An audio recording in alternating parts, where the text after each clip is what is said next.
Dari Kota Ambon kita beralih ke Kabupaten Maluku Tengah. Tribuners, Negeri Sepa segel PT Bintang 5 Makmur gara-gara tak bayar hak karyawan dan tak lakukan reboisasi.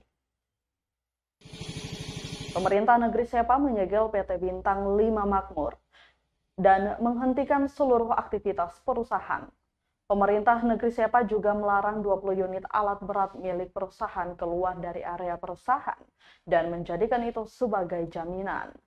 Raja Negeri Sepa Asgar Amahoru mengatakan penyegelan dilakukan lantaran pihak Bintang 5 Makmur melakukan sejumlah pelanggaran, salah satunya soal reboisasi.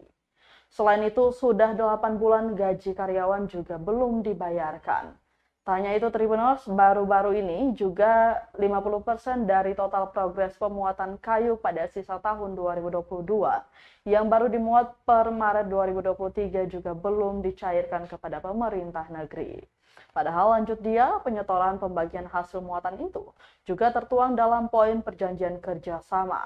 Namun selama ini pihak perusahaan tidak menjalankan sesuai poin kerjasama dimaksud. Ditambahkan langkah penyegelan itu dilakukan setelah pihaknya 3 kali menyurati pemanggilan kepada pihak perusahaan namun tidak digubris. Lanjutnya, perjanjian kerjasama atau PKS antara pemerintah Negeri Sepa dengan PT Bintang 5 Makmur soal reboisasi juga sampai hari ini belum dilakukan maksimal sebab sebagian besar wilayah terbangan belum ditanami. Untuk itu, pihak perusahaan meminta segera penyelesaian kewajibannya. Jika tidak, pemerintah negeri tidak akan mengizinkan lagi perusahaan untuk beroperasi. Sementara itu, pihak penanggung jawab perusahaan yang berusaha dikonfirmasi belum bisa ditemui.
Terima kasih sudah nonton.